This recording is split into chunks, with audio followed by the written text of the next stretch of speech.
UFC Houston, Strickland versus Hernandez. This is the quick picks video. I got a pick and a prediction for every single fight on the card in less than 2 minutes. No fluff, no BS, straight to the point, okay? My name is Young Pasty. UFC Houston is stacked. All right, there's actually a ton of great fights on this card. I'm super excited for it to come up this Saturday after a week off. Now, as we always do, we have to recap the prior week. UFC Vegas 113, pulling the results up here right now. 9-3 on the picks. Not too bad. All right, I didn't end up picking the added fight, Javid Basharat versus Gianni Vasquez. Now, yes, the easy and obvious choice was Javid Basharat, but he really didn't look that impressive over a guy who's coming in on short notice, and you're supposed to be this kind of stellar fighter. You know what I mean? Nevertheless, 9-3 on the picks. Where would we go wrong? Priscilla Cachoeira, Zombie Girl, getting beat up by Saigula. Okay, Saigula, you're a little bit better than I thought. Rizvan Kuniev beating Almeida. Almeida gets cut from the UFC because of his terrible performances. Okay, a top 10 contender nevertheless. And then Souza versus Bruna Brazil. I mean, I personally think Bruna Brazil did more, but you know what? She just didn't put the stamp on the fight, you know what I mean? But hey, Mario Bautista handles business over Oliveira. Horiguchi handles business over Albazi. Olachechuk handles business over Barrial. I mean, everyone that handle business, you know what I mean? That Wicklack sub at the 4:59 mark in round 3. Dude tapped. And if you don't agree with me, go run the tape, all right? But 9-3 in the picks last week for UFC Vegas 113. That's pretty dang good. Let's roll that good momentum into this week here too for UFC Houston. Now, as promised, guys, every single fight in 2 minutes or less, all right? When that timer goes off, we stop breaking it down. We move on to the next fight, all right? So let's get into our main event. A dang good one too. The return of Sean Strickland, fresh off his suspension, taking on Anthony Hernandez, a.k.a. Fluffy. Odds on the fight here, we have plus 210 for Sean Strickland and minus 250 for Fluffy Hernandez. Timer starts in 3, 2, 1. My pick for this fight. Guys, I am rolling with Fluffy Hernandez. Man, his dirty, gritty, smothering in-your-face style, it's just too much for people to handle. And we've seen it time and time again. Roman Dolidze, Brendan Allen, Michelle Pereira, Roman Kopylov, Edmund Shabazian. All within the last 3 years, he's handling business with these people. I'm a fan of Fluffy Hernandez. He's damn good, all right? And I think he can close distance on Sean Strickland and either take him down like his other opponents, you know what I mean? He's able to take down dang near everybody in the UFC, or mess him up in the clinch. I mean, Sean Strickland, did you guys see the suspension? Fresh off a suspension here, fighting a fighter while being a coach. He did a little, hip thrust to him, and he gets in the octagon, gets mad, starts throwing punches in a fight he's not even in. So yeah, it gets a suspension there, but he looked like crap in those DDP fights, right? Lacked volume, got hit a ton, looked flat-footed. Yeah, okay, you got to win over Paulo Costa after that, but, are we really going to brag about that? Or is that impressive? You know what I mean? Strickland's game is just too one-dimensional for me. And if he can't get, like, a solid flow and rhythm going early, it's going to be tough sledding, Mr. Strickland. It is. And one thing I'll say, Fluffy can get rocked early, okay? Don't let it worry you too much. It happens a lot, actually, but I think it's kind of like he needs to kind of get hit. It's his switch. It like wakes him up and turns him into a freaking demon of a fighter, okay? Go and watch his last few fights, Fluffy Hernandez, if you haven't. Dude's a menace in the octagon, but again, I think he can close distance on Sean Strickland, and even if it's a striking match, I think he can overwhelm him with pressure and volume. So Hernandez, by decision, I think he wins 4 rounds. Let's go. All right, moving on to our co-main event. Now, this was supposed to be Dan Ige versus Melky Costa, which I personally think would have been a way better co-main event, but this gets moved up. Somebody in the comments, tell me why this is the new co-main event here now. But anyway, we have Jeff Hands of Steel Neal versus Uros, the Dr. Medic. Odds on the fight minus 185 for Neal, plus 160 for Uros Medic. Timer starts in 3, 2, 1. My pick for this fight, guys. I'm rolling with Jeff Neal. All right. I mean, Jeff Neal is obviously the more battle-tested, experienced UFC fighter versus Uros Medic. I want to just go over these last few fights for both of these guys, and you can see the level of competition is there's a obvious difference, right? Jeff Neal is going up against Carlos Prates, RDA, Ian Gary, Shavkat, Vicente Luque. All right, Uros Medic, Muslim Salikov, Gilbert Urbina, Puna, Tim Means, Miktabek Orobai, and losing to a few of them too. So needless to say, even though I said it, Jeff Neal is facing way better competition. Uros Medic's best chance in victory is in the first round here. All right, if this gets out of the first round, I think Medic begins to fade and Neal begins to take over. All right, and yeah, I know Neal's getting a little bit older, but not really. He's 35 and Medic is 32, so I mean, you really can't really use age too much, in my opinion, here for this fight. But anybody that Jeff Neal has faced, I mean, they would obliterate Medic. So Neal's not chinny. Neal's a tough guy. Neal is going long with a lot of good fighters. But again, I can't trust Uros Medic in a 3-round fight.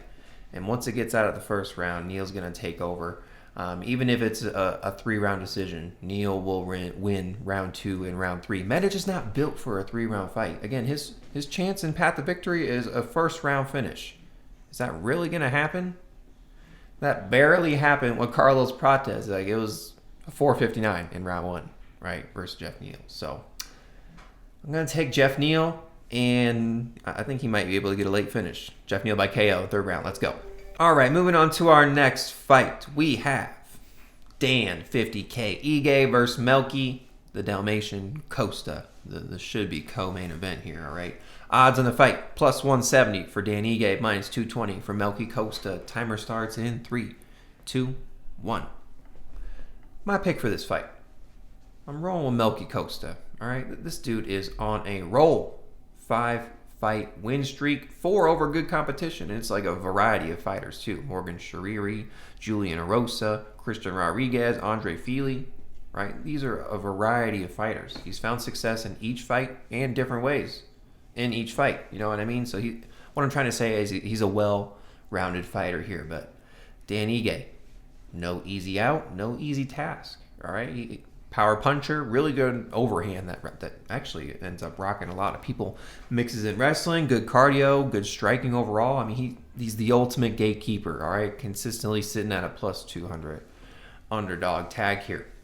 And I think Costa continues to roll, okay? I think he extends his win streak here. He's fighting in his prime. He's fighting at his best, okay? I love the long-rangey striking. He has really good kicks. Jiu-jitsu's nice, good in the really good in the clinch. Love his clinch work. Now, he needs to watch himself in the 3rd round, and I hope he's improved this because it's been an issue in his fights. He consistently drops the 3rd round, shows fatigue, gets a little bit tired. Dan Ige, really good cardio. Okay, he's not going to get tired in the 3rd. He can kind of conserve his energy at times, and he will appear to be the fresher fighter in the 3rd round. All right, you'll see it.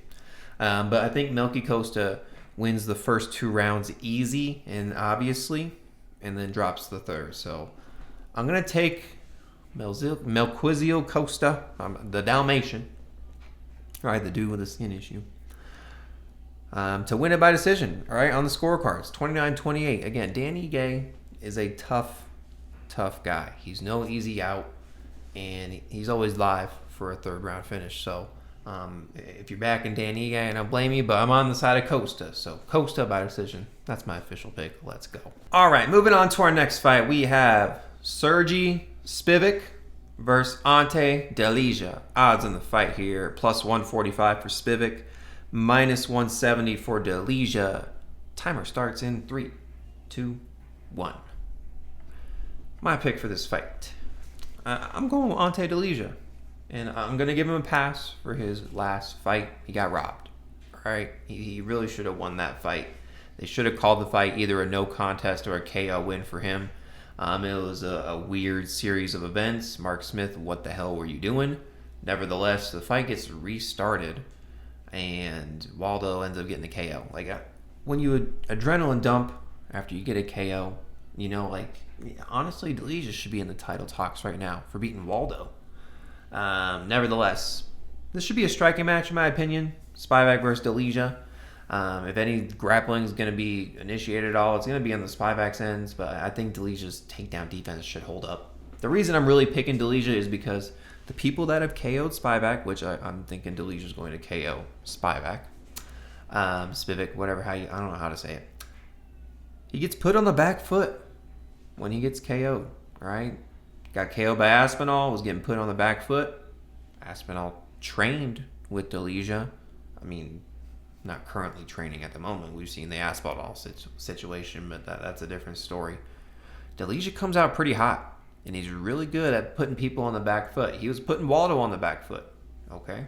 Now, this is a heavyweight fight. It's a heavyweight fight. Anything can happen.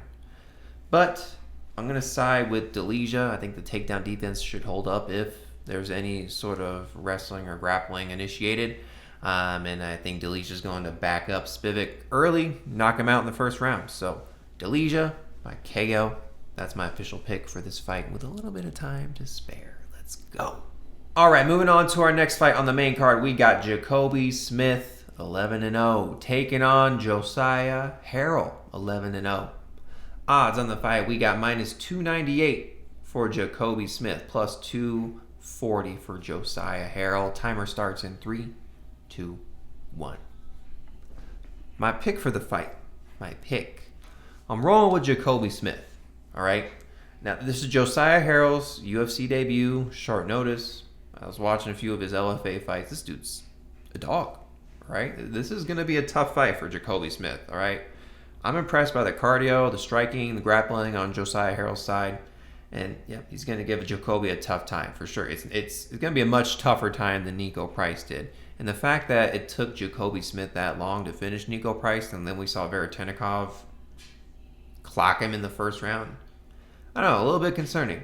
Secondly, some other concerns I have with Jacoby is his gas tank, right? How is he going to look in those later rounds if it gets that far? Because I think Josiah Harrell is going to push him to you know, it's one thing to dominate somebody, right? Like, you don't really get tired too much dominating somebody when you're on top, but somebody who's going like tit for tat with you, like Josiah Harrell, what I assume will, like, you know, your cardio is going to be expunged a little bit more. You know what I mean? Like, you're going to be exhausting a lot more energy. So, but I think Jacoby Smith is going to use his just physicalness and his wrestling to dominate this fight. I think he secures takedowns early. I think he uses a lot of energy. I think he's able to probably win the first and second round. Things might get dicey in the third, right? I could see Harrell winning the third round, or maybe even getting a third round finish if Jacoby Smith has nothing left at all. But those heavy price tags we saw on Jacoby Smith, they're coming down and down and down here, minus 300 versus a guy who's, again, short notice, UFC debut, only fought in the LFA. I mean, just something to look at here, right? So I'm tempting on a Harrell bet, but that needs to be at least 3-1 for me. So Jacoby Smith's my pick. Let's go. All right, moving on to our next fight. We got Zach Reese taking on Michel Pereira. Odds on the fight here. Plus 120 for Reese, minus 145 for Pereira. Timer starts in 3, 2, 1. My pick for the fight. I'm rolling with Michel Pereira. Okay, this will be the true test to determine if Michel is officially washed or not. All right? This is Zach Reese we're talking about here. And you can write off Michel Pereira easy for his last 3 losses. And yeah, I will agree with all of you. He looked like crap in his last few fights. He just doesn't look the same. But I mean, prior to this looking like crap, I mean, he's won 8 straight fights. I mean, to me, the turning point in this fight is going to be around minute 4.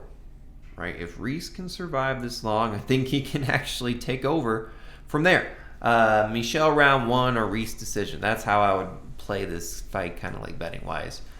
Michel, I mean, obviously is way more experienced in the MMA game, fought way better competition. Yes, he's on the tail end of his career, but like he's just fought way, way more than Reese. Reese, on the other hand, is younger, fresher.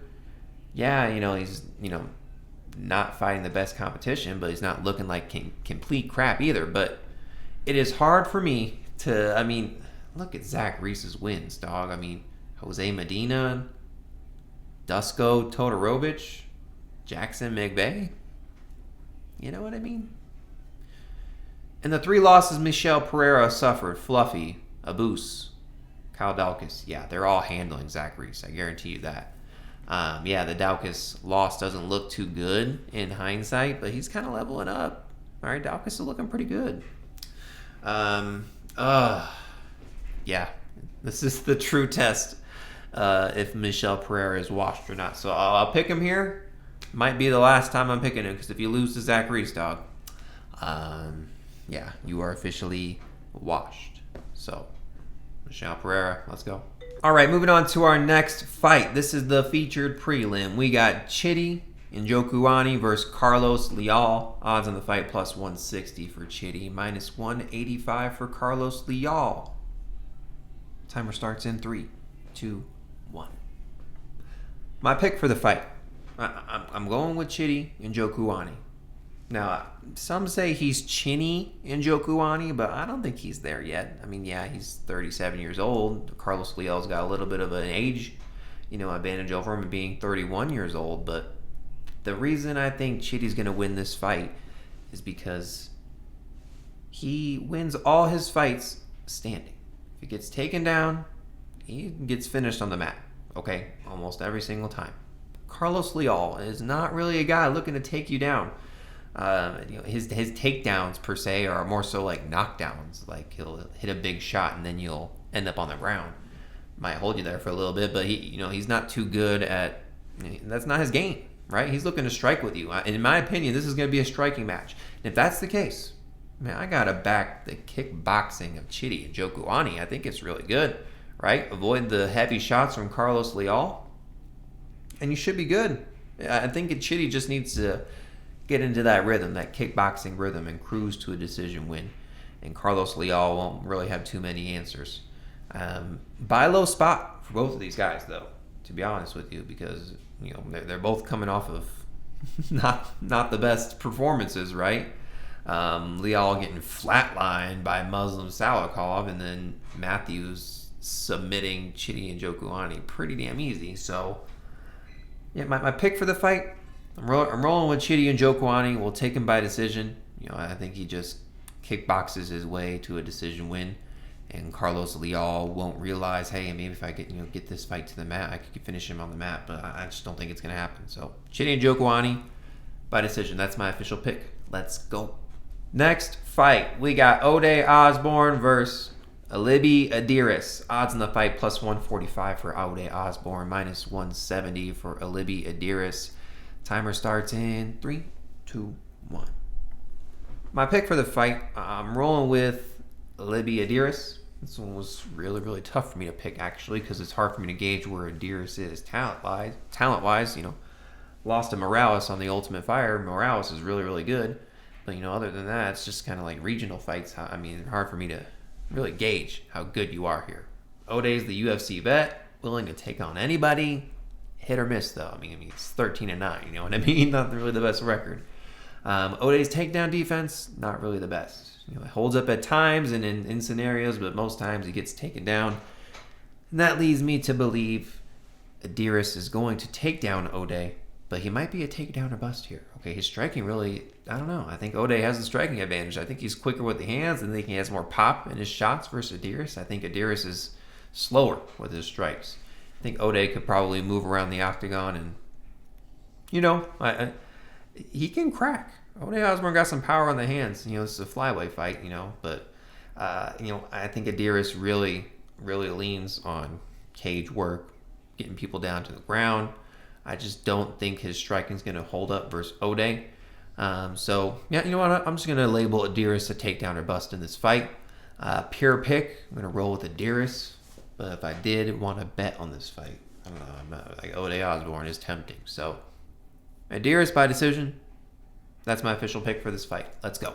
All right, moving on to our next fight. We got Coria versus Luis Gurule. Odds in the fight -270 for Coria, +210 for Gurule. Timer starts in 3, 2, 1. My pick for this fight, I'm rolling with Coria. I mean, this guy trains with the champion, Joshua Van. Looked really good versus Alessandro Costa, who's a vet in the UFC. And he looked really good in other organizations. I like Coria now. I'm a fan of him. Doubted him in his last fight. And look at me. Looks stupid. So, good footwork, good at switching stances, nice jab, good volume, good striking overall. Takedown defense is held up. I think they work on that quite frequently over there, training with Joshua Van. We've seen Joshua Van's takedown defense is damn good. He's actually longer and taller than Luis Gurule too. So, yeah, given all those things, I just think he's a much better fighter than Luis Gurule. Gurule is a little mini Sean Strickland.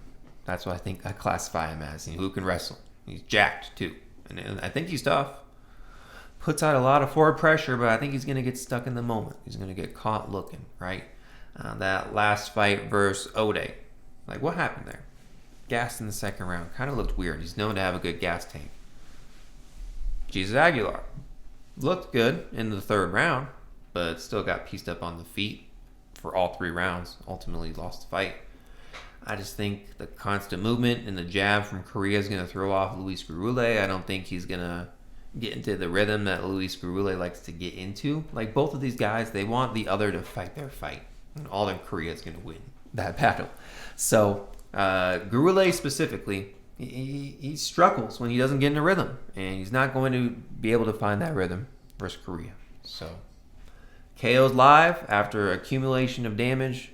Third round, second round. But ultimately, KO or decision by Coria. That's my official pick for this fight with a little bit of confidence. Let's go.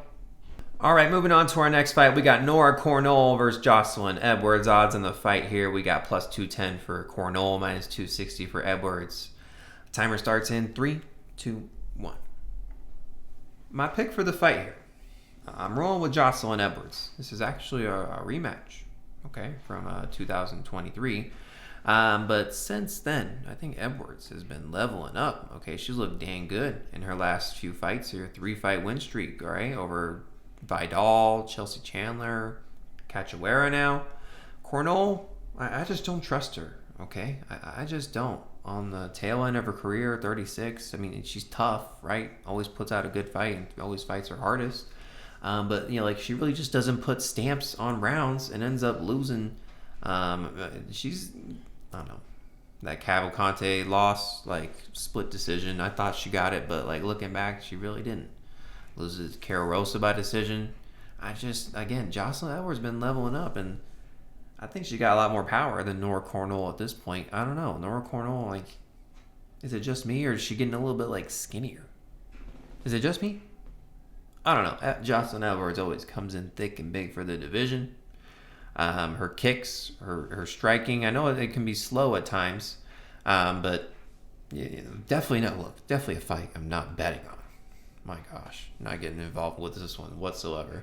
But I'll roll with Jocelyn Edwards. I'll take her by decision. I'm not going to get too involved with this one, but that's my thoughts on this fight here. Let's go. All right, moving on to our next fight. We got Brahimaj versus Punahele Soriano. Odds in the fight says it's -110 apiece. I think Puna's a slight underdog at this point, though. Oh, excuse me. Anyway, timer starts in 3, 2, 1. My pick for this fight. I'm rolling with Punahele Soriano. I can't trust Ramiz Brahimaj. Are we going to give this guy a lot of credit for Austin Vanderford, Billy Ray Goff, and Mickey Gall? That 3-fight win streak there. Yeah, you're getting wins in the UFC, but I mean, you're really scraping the bottom of the barrel to scoop up some wins here, bro. Lost to Atemba Garimbo, beat Michael Gilmore. I mean, I don't know. These wins, yeah, you look good and impressive in them, but you I mean, the competition is just so low that you are expected to, and you should be, and you're coming in as sometimes underdogs in these fights. Puna has looked dang good since he's gotten into this weight class here. Okay, this is the weight class that he needs to be at, and he's fought a lot better competition than Brahimaj, and I'm surprised to see him at an underdog number at this point. I know Miguel Bezea and Nikolay Veretennikov and Uros Medic really aren't anything to brag about either, but I still think all three of those guys are a lot better than freaking the Ramiz Brahimaj's wins. You know what I mean? Puna's got power in the hands, man. And as long as he doesn't get taken down, because Ramiz Brahimaj does have that submission threat there, I think he's good. I think he can win by a decision or by KO. Another fight where I'm like, I don't know if I'm going to get too involved with this on the betting side. But pure pick, I'm going to roll with Puna. I think he's the better fighter. I think Ramiz Brahimaj is kind of a fraud.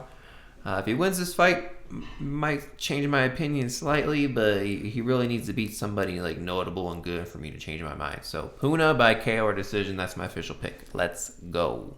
All right, moving on to our next fight, and I know I'm going to say this wrong, okay? We got Jean-Paul Lebozignani versus Phil Rowe. Timer starts in 3, 2, 1. My pick for the fight here, guys. I'm rolling with John Paul. I don't believe in Phil Rowe. I really don't. Like, track record in the UFC and these grappling matches are not the best, okay? 4-5 in the UFC. 1-6 in grappling. Yeah, you're going to have the reach advantage and you're the taller fighter. You usually do. But now you're facing a jiu-jitsu ace, a talented grappler in John Paul. Okay? Man, I just see John Paul snatching up a single leg and getting Phil Rowe down to the ground. Super easy. And Phil Rowe's going to engage in this grappling because he thinks he's talented enough. But I think the levels are going to show here. Okay? 1-6 in grappling matches, Phil Rowe. What are you doing over there? I don't know. Are you just doing them for fun? And then you're 4-5 in the UFC? I mean, now I will say this. Striking match, 3 rounds, Phil Rowe all day.